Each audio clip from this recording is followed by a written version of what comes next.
Hello and welcome to the Clean and Ethical Beauty series. In the past few weeks, we've taken an in-depth look at this important and growing category with insight from the experts to bring you everything you need to know about the business of clean and ethical beauty. And today we've come to the final episode of the series where we will be discussing the future of this movement and hopefully help bring on the next wave of clean and ethical innovations. I'd like to think we saved the best for last because joining me today are two brilliant forecasting experts who will share how this movement might evolve and what are the areas you might be best to focus on. So first up, we have Helga Hertzig-Lawoka, a senior futurologist of HIT Futurology.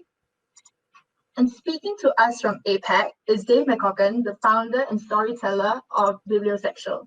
Thank you guys for joining me. I'm looking forward to seeing your presentations. All right, so we're going to kick things off with Helga, and her presentation will cover some thought-provoking ideas on the future of clean and ethical beauty, such as the shift from clean to lean, the emphasis on consumer responsibility, and the growing importance of soil in the clean equation, and how lab-grown ingredients can help us solve some clean and ethical challenges. All right, take it away, Helga. Amanda, thank you so much for that introduction, and I'm really excited to be part of this segment. And the purpose of what I want to do today is just to it's going to be very quick. I'm going to fire lots of things at you. And then afterwards, we'll unpick it, because I think the future is really exciting, and we need to just break some barriers down. So I thought I'd start off by saying, well, what do I think is next for clean and ethical beauty? And what is the definition of clean? And for me, it's about reductionism. In fact, I stole this from the fashion industry, fashion forecasters. You know, they're saying we've, too many palettes, too many colors, too many collections. People are doing less collections. And I think clean is going to start to mean lean. That's what it's going to be about. You'll see that I'll actually repeat quite a few things. I've got a few very simple messages that I just want to hammer home. So clean is about lean and being honest. The fact that it can't be 100% clean. Would it be water? But then even that water wouldn't be clean. Oops, sorry about this, guys. So the problem, and we've seen that with all the speakers before, maybe not problem, but the issue is that my clean isn't the same as your clean. You see, you've asked all your speakers, what do you think clean means? And everyone's got a slightly different definition. And you could say that's a problem, or you could say that's an opportunity. Because we are all very much looking for, oh, this meets my standards, and my standards aren't the same as your standards. And again, something borrowed from the fashion industry is the idea that trust is the new luxury. This was actually a speaker talking about, for example, if you're going to visit, let's say, for example, a Gucci store, that you're going to have to trust that the store has cleaned everything well, and trust also then cuts through in all segments, including then, do I trust the testing? One moment, guys. So testing is going to be normalized. We're going to be testing more and more. We're already testing, we're already doing home testing for like DNA, customization. Therefore, it's not a big step to expect or to anticipate that a small segment of consumers will start to do their own home testing. And that's, this is really bleeding edge stuff, but it will go mainstream. So in terms of clean being lean, mine clean isn't your clean, we're going to be talking about testing. This is an image actually that I threw in at the last minute, Amanda and Dave, so you haven't seen it yet. It's borrowed from a supermarket in France. It's from a French association of fruit and veg producers, and those green logos say zero residue.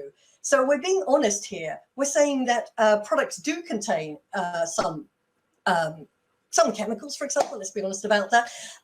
But we've taken them off. There's zero residue. You can see the same thing with Nivea, they've got their 1% claim right there on the pack front. So clean is bigger than what's not in the product. We're going from a no to a yes mentality. We've been very much in this no, free from, the 7 no's, the 9 no's, the 12 no's. We're moving towards yes.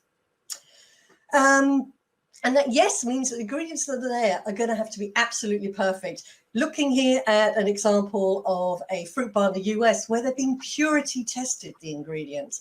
We're seeing this actually being quite mainstream in the CBD market, tested for purity, even in coffee, giving us confidence. So this means that the consumer is taking back control. It's meeting my personal standards. So the consumers are taking responsibility. I think we've had too much onus on the brands. We expect the brands to do something. No, the consumers have to do their own thing. So we look now at the Impossible Burger, and you can see here top left an image of a very barren, bleak planet. Then we've got slightly more greener nature, loads of greener nature, because I bought more Impossible Burgers. So by doing that myself, I'm taking control and I'm doing something good for the planet. You can say Garnier's done something similar to this, but no, they haven't, because this is just what's in the product themselves. This would be better if they said, well, actually, if you bought more of this or you bought a refill, you would be actually actively contributing to the planet. Now, as Amanda mentioned, one of the big things is that clean doesn't have to be natural. We see that with, for example, lab mined or lab grown diamonds. There's a Singapore startup that has lab grown breast milk for babies. And even the whole milk thing, like almond milk is absolutely awful for the planet. All these hipsters killing the planet. It's much better to have lab grown milk. Now, this might sound like an anathema to the clean and natural movement, but it really is clean. When we look to naturals, people often say, well, what is the next natural? I think it's going to be ancestral, and then also the possibility of wild, really getting back to our roots. And when we talk about roots, we're talking about terroir, we're talking about the conditions. And another big thing that I really want to drum home is about soil. It's about a bigger equation: healthy soils, healthy food. This was taken from the BFF Vivaness exhibition in February. Ethical, also lots of diversity in terms of what that means. There are lots of apps helping you get through that. But for me, I think who is really the new how. I talk about how with process. Who made this product? Who packed it? Who did all of this? So that was a very quick run through. I know I've fired lots of stuff at you. So I really look forward to unpicking that with you. And if anyone ever has any questions, I'm here to help you. So thank you so much. Wow, okay, thank you for that, Helga. Okay, we'll definitely get into what you discussed a little bit more in depth later. But first we'll move to Dave. All right, so Dave's presentation is themed around the reactions and inabilities of the clean and ethical beauty scene. And he will discuss how marketing trends for any business are really about understanding the short-term things you can react to and the things that can't be avoided. Okay, take it away, Dave. Great, thank you very much. That was really interesting, Helga, and a great segue to what I want to talk about. Hopefully you can all see the screen now, and I want to talk about reactions and inevitabilities. I talk to a lot of people about trends. I do some wacky things. People that get to see me on stage hear a lot of strange things from me, and performance. No chance for performance today.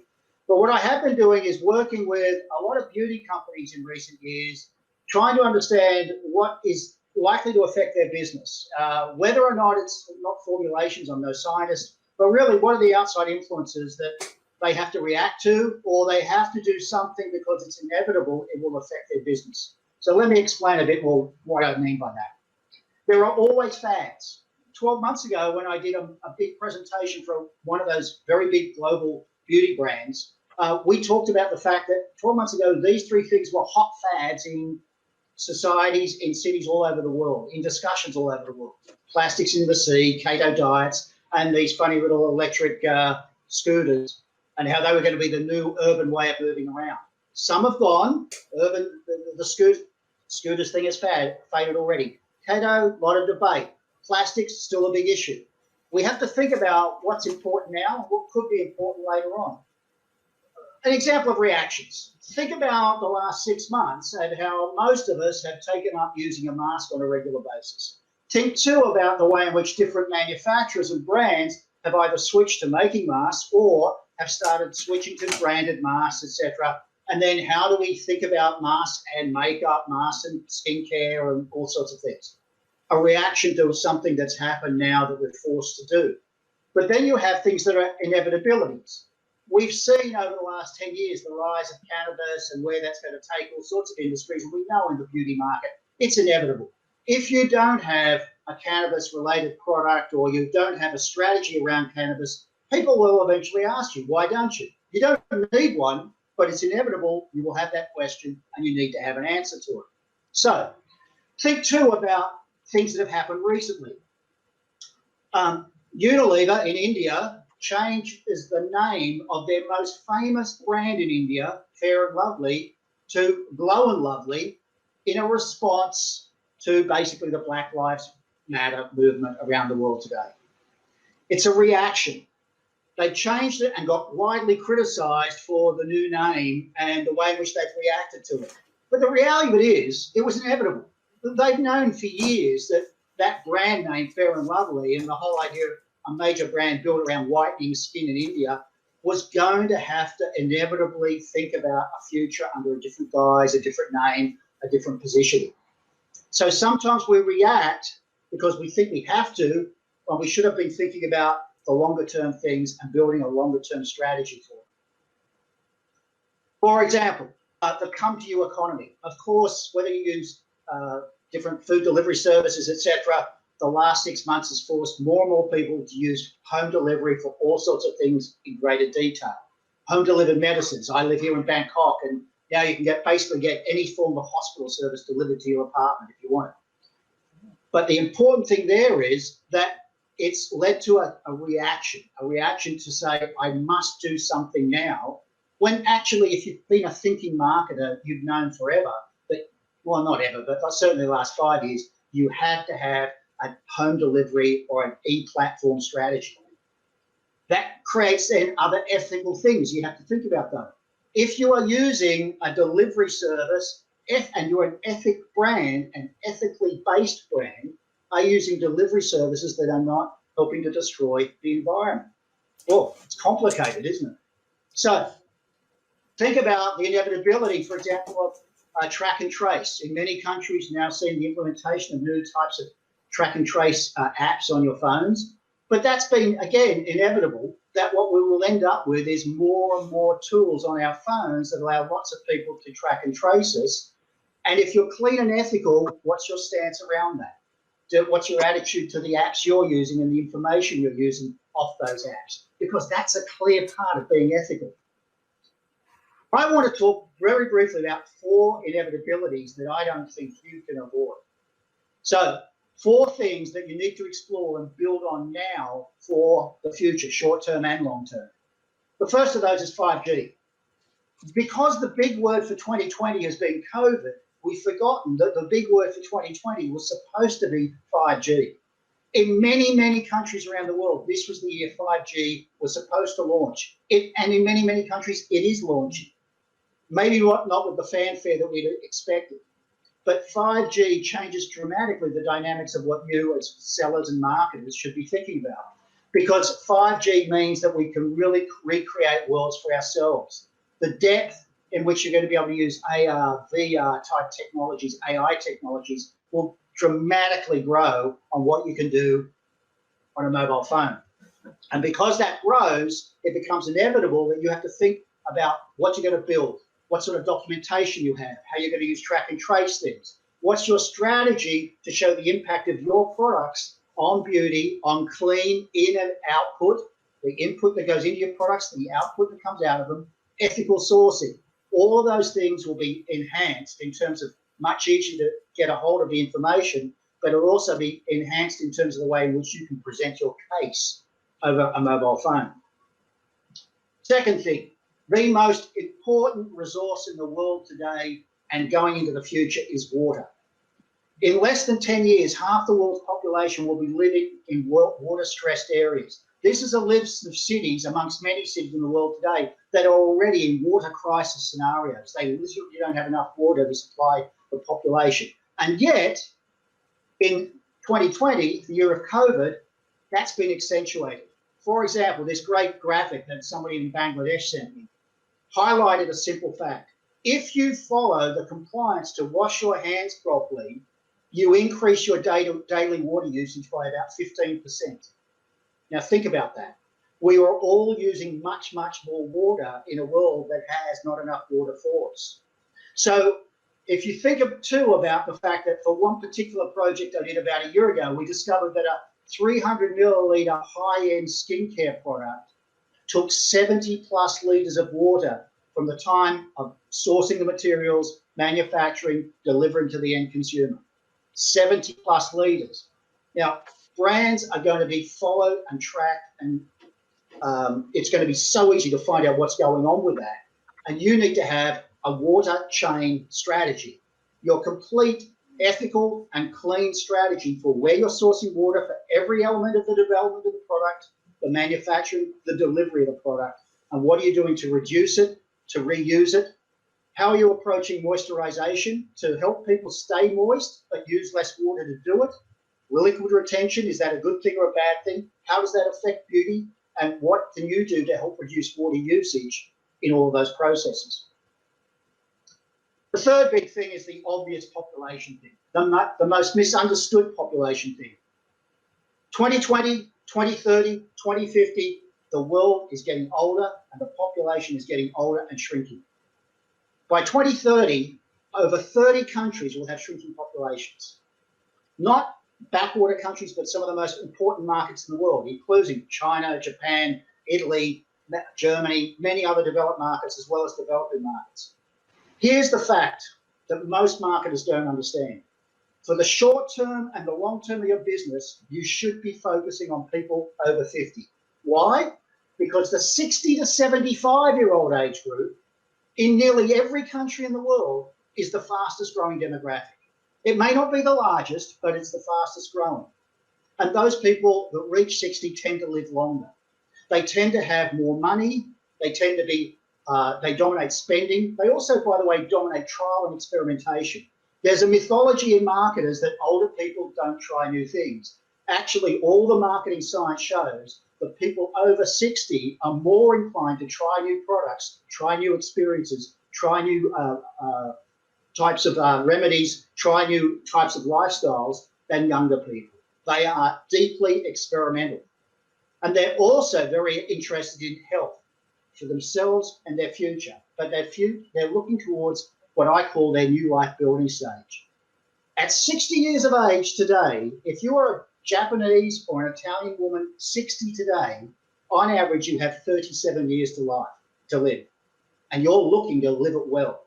So what's happening is a big change that we have to take on board about what clean and ethical products can you help provide to this population to allow them to be more fashionable as they get older, sure. But the inevitable is, are you focused on where is the real long and short-term growth that they have? And here's a simple question for you. How many of you have a 60-plus-year-old intern in your team? Are you bringing in older people as interns so that you can help learn from them and help them develop your products and how to position it against the biggest target market you need to focus on? And the fourth area is wellness. We've known wellness has been growing for a number of years, but it's growing dramatically. Recently, I was involved in research where we used a particular AI tool to do research around the world, looking at 150 narratives around wellness. And we identified what were the top 10. Maybe not surprising, food quality was up number 1, but number 2 was healthy skin and wellness. Number 3 was gut health and wellness. And we found they were deeply connected. Those two trends amongst wellness are the 2 of the 3 biggest growth areas of the wellness world. They are all about holistic health, that you cannot be clean and ethical unless you're now talking about holistic health. Wellness and beauty will only grow, but cause great anxiety and grave expectations, we found, because people are confused as to how can I be using one thing to get better skin unless I'm using another thing to improve my gut health, for example. How am I going to be having better beauty treatments on the outside unless I'm doing the right thing on the inside? And we need to understand how they work together. So while the wellness economy is booming, it's estimated now by the Global Wellness Institute, it's around $5.5 trillion going into 2021. It's growing at over 10%, but the reaction is that everybody wants to jump on the wellness bandwagon. The inevitable is that you have to reconsider what real wellness is, not as parts of me, but the whole of me. And my suggestion for anybody in the clean and ethical business is to first of all ask yourself, are you helping answer questions of how I can create a better me altogether, not just a better part of me, a better look on my face, etc. And therefore, you have to align strategies with other clean and ethical body, beauty, gut, whole body brands. One of the key issues that I find is that not too many beauty brands, for example, really align themselves with food and beverage brands and have clear alignments with, oh yeah, well, if you use this, we should be co-promoting that, etc. Because that's part of a clean, ethical wellness lifestyle as we go forward. So every surface in the near future is going to be a mechanism for you to deliver, because 5G will allow us to turn any surface into an interactive surface. But what you have to be doing is also remembering that everything is about delivering clean and ethical service in every aspect of people's lives. Thank you. I'll stop sharing. Wow. Okay. Thank you. Thank you for that, Dave. So both of you have brought up something really interesting notions about how clean and ethical movement, the clean and ethical beauty movement, will evolve, and I think we're going to have a lot to talk about during the Q&A portion. Yeah. So I'd like to start with Helga, but Dave, feel free to jump in. So Helga, you raised the idea about soil and wellness and purity, and that kind of speaks to me that the consumers are wanting some sort of authenticity in their products, right? Yeah. But in a sense, it kind of contradicts the whole idea of lab-grown ingredients. So even though if they are, more ethical, so will the consumer eventually have to choose between one or the other, like ethical and authentic, for example? Oh, okay. Well, first of all, I totally agree with the fact that there is a dichotomy. There's so many things to say about this. The first is, and Dave, yeah, please jump in, is that that we don't live in an either-or society. So, you're not going to have one thing that's going to appeal to every single consumer in the world. You always have, and even as Dave said, the holistic self. I am full of contradictions as a consumer when I go shopping. So I think you don't. Well, certain brands will, of course, be very much in one space. But in terms of, for example, the supermarket shelf, or in terms of what's available, we have to cover the whole gamut. So there will be. It's a spectrum. So they're going to be consumers at the one end who, are like, okay, I'm going to do the whole hipster thing, oh, I've got my avocado smashed, whatever. An avocado here in Northern Europe, that's like a hate crime. That's a terrible thing to eat, and having an almond milk soy latte, go away. If you want to do something like that, you should be having an oat milk because oat grow here. So for that level, and that knowledge is now seeping, into the collective mindset. So for that type of consumer, they would be more open to, for example, a lab-grown whatever. Even, for example, I thought this startup was just doing lab-grown breast milk. Amazing. Absolutely amazing. You see, and that's also because that's a really good example to hone in on, because we had the whole, breast is best movement. Then we could say, well, even corporations came along and, try to turn that into, something that wasn't good for your baby. You should have a formula. And you could see, so the pendulum swings, as Dave's shown us, things move from one direction to the other. So there is space for both, space for everything. I mean, surely the buzzword in terms of what every presentation we're doing these days talks about inclusivity. So we have, there has to be inclusivity. There's an adage, you just reminded me, there's an adage I was actually talking about for a client on a session earlier today, which I've lived by for 30 years as an advertising and planner and researcher, is what matters matters, which is basically you're never going to please everybody. You're never going to make something for everybody because the spectrum of people on the planet is too wide. What you have to figure out is who are you trying to target and what matters to them. So to your simple point, Helga, when I first was approached by Amanda to do this session, I looked up the words clean and ethical, right? Because first of all, I spent 30 years working in the advertising industry. So ethical was a bit of a worry. What does that mean? Jokes aside.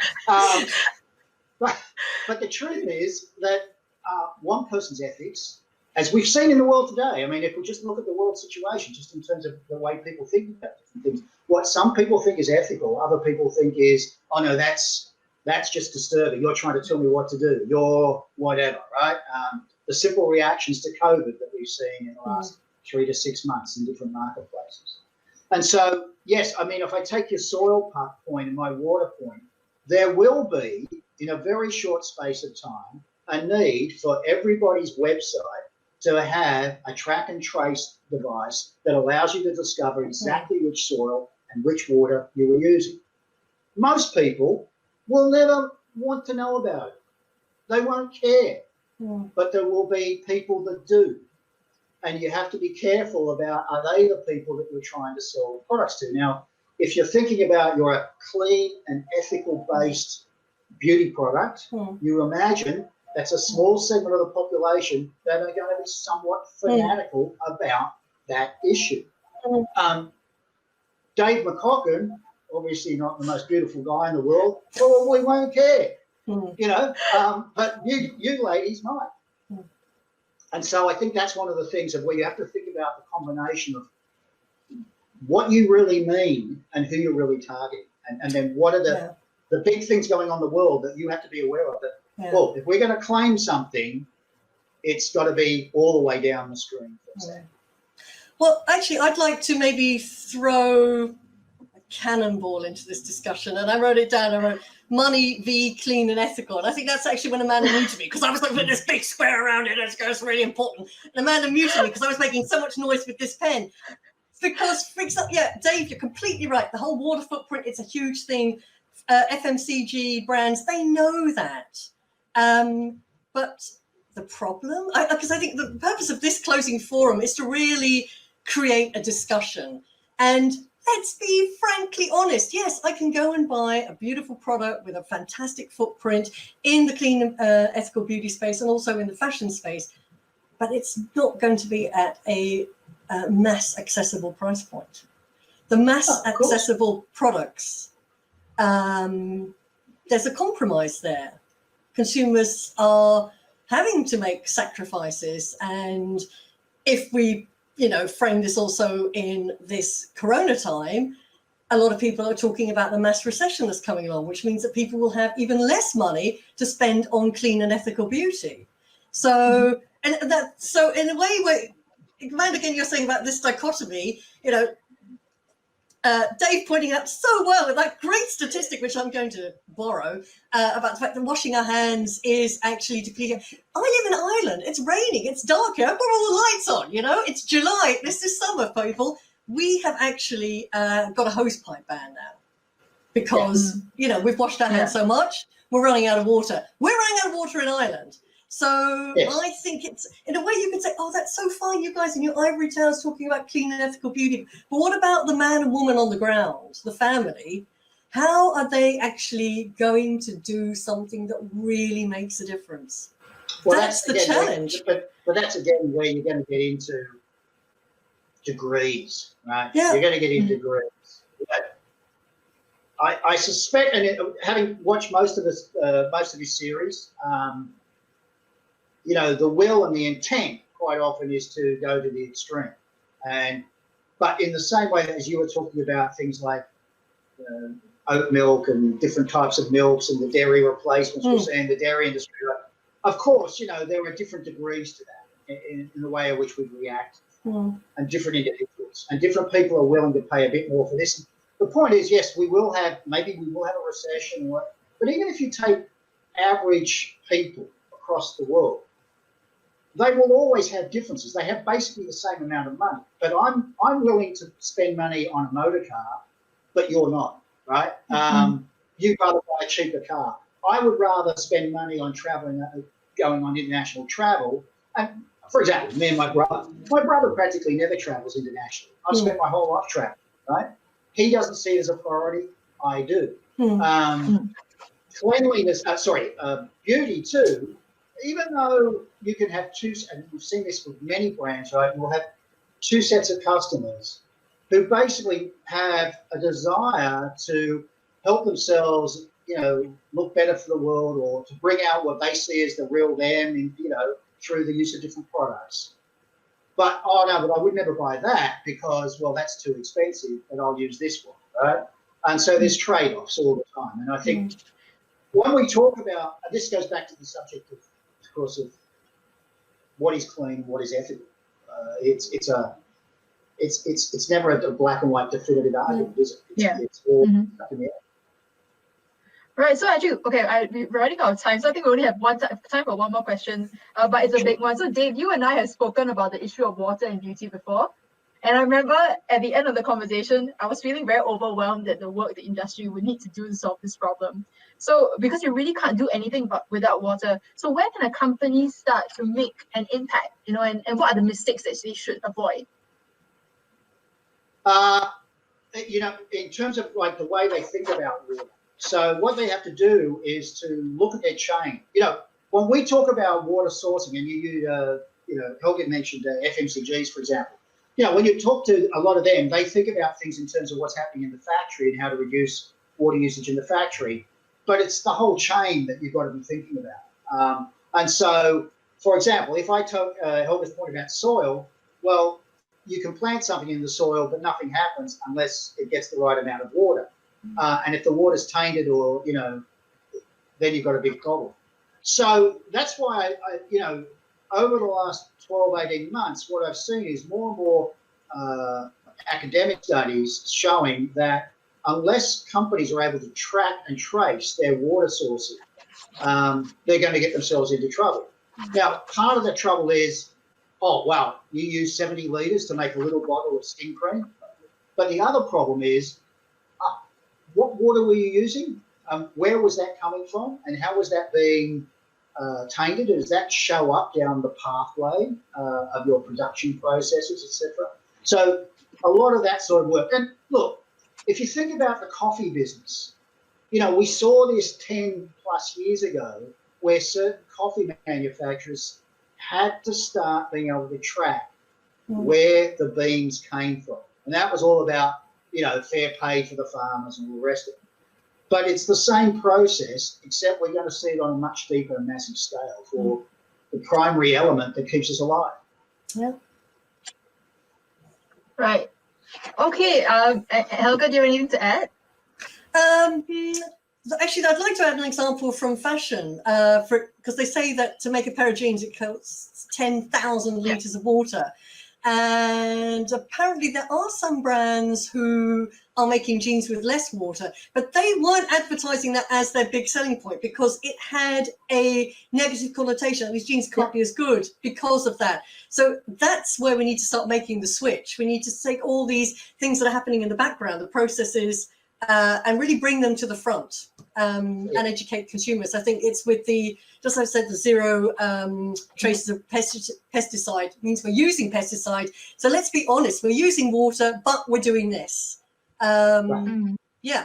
Just talk more. Right. Okay. I'm afraid that's all the time we have left. Okay.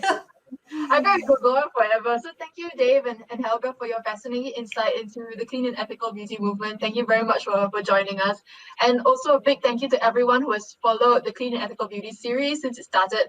We hope that the content of these episodes were valuable to you. And if you missed any episodes, don't worry. You can still find them up on the CosmeticsDesign website where you can watch them on demand. Thank you very much for watching.